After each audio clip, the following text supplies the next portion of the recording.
नमस्कार साथियों, जैसा कि आप सभी जानते हैं, नर्सेज के 1564 पदों पर जो भर्ती प्रक्रिया चल रही है उसमें कई सवाल ऐसे हैं जो अभी भी लोगों को परेशान कर रहे हैं।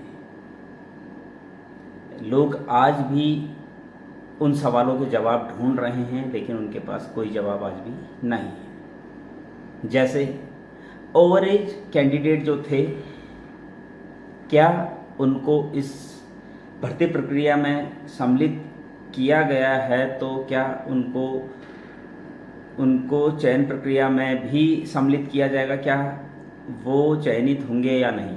क्या उनको चयन प्रक्रिया से बाहर कर दिया जाएगा? क्या बाहरी राज्यों के जो कैंडिडेट हैं, उन कैंडिडेट्स को इस भर्ती प्रक्रिया में सम्मिलित किया गया है, तो क्या चयन उनका होगा या उनको बाहर कर दिया जाएगा? क्या ऐसे लोग जो गलत तरीके से डॉक्यूमेंट्स बना के इस भर्ती प्रक्रिया में आए हैं, क्या उनको सेलेक्ट किया जाएगा या बाहर कर दिया जाएगा? ऐसे लोग जिन्होंने बाहर से हाई स्कूल या इंटर किया है और ग्रेजुएशन मतलब डिप्लोमा या डिग्री भी बाहर से किया है, क्या उनको इस भर्ती प्रक्रिया में आगे उनका चयन होगा या नहीं? और ऐसी महिला कैंडिडेट जो हैं तो उत्तराखंड की, लेकिन उनकी शादी अब उत्तराखंड से बाहर, चाहे वो यूपी है, एमपी है, राजस्थान है, दिल्ली है, किसी भी राज्य में हो गई है, तो क्या उनको उनका सिलेक्शन 1564 पदों पर होगा? अगर होगा तो क्यों होगा? और बाहरी राज्यों के वो कैंडिडेट, वो महिला अभ्यर्थी जिन्होंने हाई स्कूल इंटर बाहर से किया है, ग्रेजुएशन बाहर से किया, लेकिन उनकी शादी उत्तराखंड में हो गई है, क्या वो इस भर्ती प्रक्रिया में चयनित उम्मीदवारों की लिस्ट में आएंगे या नहीं? तो ऐसे बहुत सारे सवाल हैं जो आज सबके दिलो दिमाग में एक ऐसा डर बिठाए हुए हैं कि क्या होने वाला है। तो साथियों, ये ऐसे सवाल हैं जो कहीं ना कहीं हमको परेशान कर रहे हैं, कहीं ना कहीं हमारे लिए एक बहुत बड़ा मुद्दा है। इनका जवाब हम लगातार ढूंढ रहे हैं। जिस तरह से कुछ उम्मीदवार ऐसे हैं जिन्होंने डॉक्यूमेंट्स वेरिफिकेशन में जो गए और उन्होंने जो अपना एक्सपीरियंस हमारे साथ शेयर किया, क्योंकि लगातार हम ऐसे लोगों से बात कर रहे हैं, तो उन लोगों ने जो एक्सपीरियंस शेयर किया उसमें हमें पता चला है कि बहुत सारे कैंडिडेट्स जो ओवरेज थे या फिर बाहरी राज्यों वाले थे या फिर कुछ भी, चाहे वो बाहरी राज्यों से जिन्होंने उत्तराखंड के बाहरी राज्यों से हाई स्कूल इंटर किया है, या फिर उत्तराखंड के ऐसे कैंडिडेट जिन्होंने उत्तराखंड से हाई स्कूल इंटर किया है और यहीं से डिग्री या डिप्लोमा किया है और यहीं के रहने वाले थे, लेकिन शादी अदर स्टेट में हो गई है। तो ऐसे लोगों की हमने डिटेल निकालने की कोशिश की और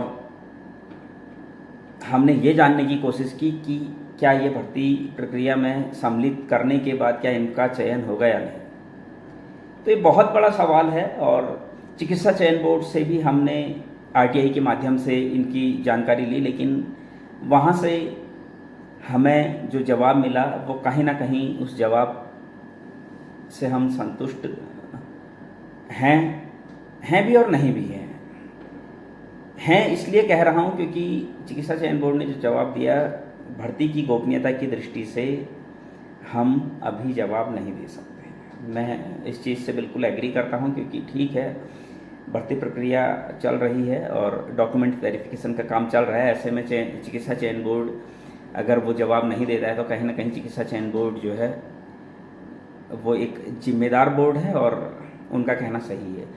और संतुष्ट इसलिए नहीं हूँ क्योंकि जवाब नहीं मिला तो कहीं ना कहीं संतुष्ट ना होना बनता है।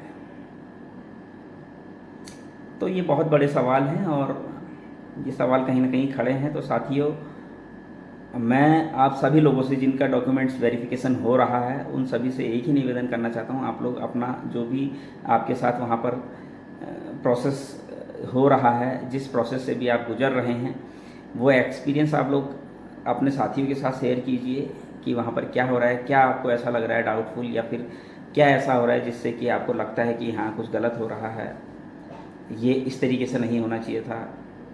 वो सभी आप लोग जितना हो सके हम लोगों के साथ शेयर कीजिए, ताकि अगर कुछ गलत हो रहा होगा तो हम उसका विरोध कर सकें।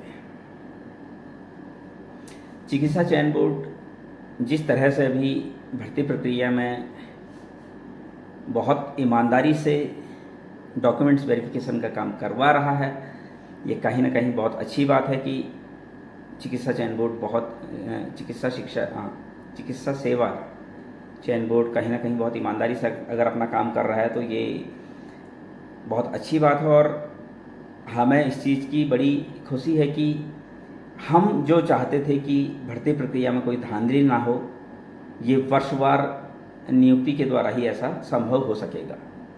नहीं तो आप देख ही रहे होंगे लगभग जितने भी एग्ज़ाम हो रहे हैं सभी में क्या हो रहा है, पेपर लीक हो जा रहा है या कोई ना कोई दिक्कत आ जा रही है। तो उससे क्या हो रहा है, कहीं ना कहीं जितने भी कैंडिडेट हैं, जितने भी आवेदन करते हैं, उनका भविष्य अधर में लटक जा रहा है।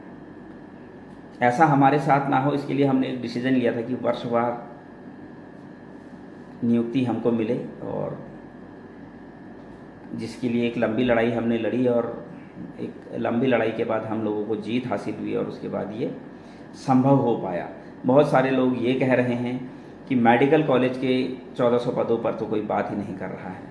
मैं लगातार मेडिकल कॉलेज के 1400 पदों पर बात करने के लिए वीडियो बना रहा हूँ कि आप लोग कमेंट में कम से कम मुझे बताइए कि क्या करना है, लेकिन पूरे उत्तराखंड में किसी को भी मेडिकल कॉलेज के 1400 पोस्टों के लिए कोई इंटरेस्ट नहीं है। उनको कोई फ़र्क नहीं पड़ता अगर मेडिकल कॉलेज की 1400 पोस्टें नहीं भी आती हैं। ये मैं इसलिए कह रहा हूँ क्योंकि मैंने अपने वीडियो में कमेंट बॉक्स में देखा जाकर, तो वहाँ पर मुश्किल से 15 से 20 कमेंट थे, और वो 15 से 20 कमेंट भी पूरे मेडिकल कॉलेजों से रिलेटेड नहीं थे। तो बड़ा आश्चर्य हुआ, बहुत बुरा भी लगा कि इतनी लापरवाही और इस तरह से मेडिकल कॉलेज के 1400 पदों की अनदेखी करना क्या हमारे प्रोफेशन के बेरोजगार नर्सेज के लिए सही है? क्या हम सही काम कर रहे हैं? क्या हमको इसी तरह से काम करना चाहिए? क्या चुप्पी साध लेने से मेडिकल कॉलेज की 1400 पदों पर वैकेंसी निकल आएगी? ये बहुत बड़ा सवाल है। मैं आप सभी से सिर्फ और सिर्फ एक चीज़ कहना चाहता हूँ, अगर आप लोगों को लगता है कि मेडिकल कॉलेज के 1400 पदों पर अगर हम चुप्पी साधे रखेंगे और इस तरीके से भर्ती प्रक्रिया शुरू हो जाएगी, तो ये सिर्फ और सिर्फ हमारा एक वहम है, इसके अलावा कुछ नहीं। हमको खुद लड़ाई लड़नी पड़ेगी। जब तक हम खुद इस लड़ाई को नहीं लड़ेंगे, तब तक हमारी जीत होना नामुमकिन है। आज आप देखिए, स्वास्थ्य विभाग के 1564 पदों पर भर्ती प्रक्रिया गतिमान है। डॉक्यूमेंट्स वेरिफिकेशन का काम चल रहा है। जीएनएम महिला उम्मीदवारों के डॉक्यूमेंट्स वेरिफिकेशन लगभग पूरे होने वाले हैं। उसके बाद डिग्री बीएससी नर्सिंग महिला उम्मीदवारों के डॉक्यूमेंट्स वेरिफिकेशन का काम शुरू होगा, और उसके बाद डिप्लोमा पुरुष अभ्यर्थियों का डॉक्यूमेंट्स वेरिफिकेशन का काम शुरू होगा, और लास्ट में डिग्री पुरुष डिग्री धारकों के डॉक्यूमेंट्स वेरिफिकेशन का काम शुरू होगा। और उसके बाद जब ये काम पूरा हो जाएगा, तो हम लोगों को, जितने भी लोगों को डॉक्यूमेंट्स वेरिफिकेशन के लिए बुलाया गया है, सिर्फ और सिर्फ सिलेक्शन लिस्ट का इंतज़ार होगा। लेकिन वो लोग जो घरों में बैठे हैं, जो बहुत निश्चिंत होकर आराम फरमा रहे हैं, जिनको मेडिकल कॉलेज की 1400 पोस्टों से कोई लेना देना नहीं हो रखा है, क्या उनको अपना भविष्य बचाना है या नहीं बचाना है? क्या आप लोगों को नहीं लगता है कि आप लोग कुछ ज़्यादा ही लापरवाह हो चुके हैं? कुछ ज़्यादा ही आप लोग, बिल्कुल क्या कहूँ मैं, मेरे पास वर्ड नहीं है, मुझे समझ में नहीं आ रहा है कि 4600 ग्रेड पे की नौकरी को आप लात मार रहे हैं।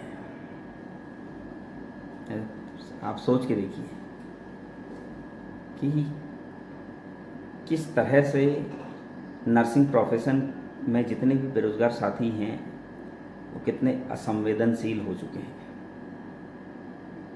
उनको अपने भविष्य से कोई मतलब नहीं है, उनको कोई मतलब नहीं है, कोई फ़र्क नहीं पड़ता है विज्ञप्ति आए या ना आए, वो सिर्फ़ और सिर्फ अपनी जॉब में मस्त हैं। प्राइवेट जॉब में आउटसोर्सिंग के माध्यम से जो जॉब कर रहे हैं उसमें खुश हैं, इतना खुश हैं कि वो भूल चुके हैं कि मेडिकल कॉलेज के 1400 पदों पर भी विज्ञप्ति निकलवानी है। इतना लगातार इस टॉपिक पर मैं बात कर रहा हूं, उसके बाद भी किसी को फ़र्क नहीं पड़ता है कि मेडिकल कॉलेज के पदों पर हम बात करें। सब सोए हुए हैं। ये बहुत बहुत ज़्यादा ये गलत हो रहा है और हमको इस चीज़ को सुधारना पड़ेगा। अगर हम अभी नहीं सुधारेंगे तो आप ये समझ जाइए कि मेडिकल कॉलेज की 1400 पोस्टें फिर नहीं निकलेंगी। मैं अभी भी आप लोगों से एक ही चीज़ कह रहा हूँ, तैयार होइए। मेडिकल कॉलेज की 1400 पोस्टों को निकलवाने का काम सिर्फ और सिर्फ हमारा है। जब तक हम सक्रिय नहीं होंगे तब तक ये पोस्टें नहीं निकलेंगी। उम्मीद कर रहा हूँ आप लोगों से कि मेडिकल कॉलेज की 1400 पोस्टों के लिए आप लोग आगे आएंगे, बढ़ चढ़ कर आगे आएंगे, और अगर आप लोग एकजुट होकर आगे आते हैं तो बहुत जल्द एक बहुत बड़ा आंदोलन शुरू किया जाएगा। लेकिन शर्त यही है कि आप लोगों को आगे आना होगा। ये नहीं कि बबलू अकेले कोई आंदोलन लड़ेगा। जब तक आप लोग आगे नहीं आएंगे तब तक कुछ नहीं होगा। उम्मीद करता हूँ मेरी बात से आप लोग सहमत होंगे और मुझे रिस्पॉन्स करेंगे मेडिकल कॉलेज की पोस्टों को निकलवाने के लिए। धन्यवाद।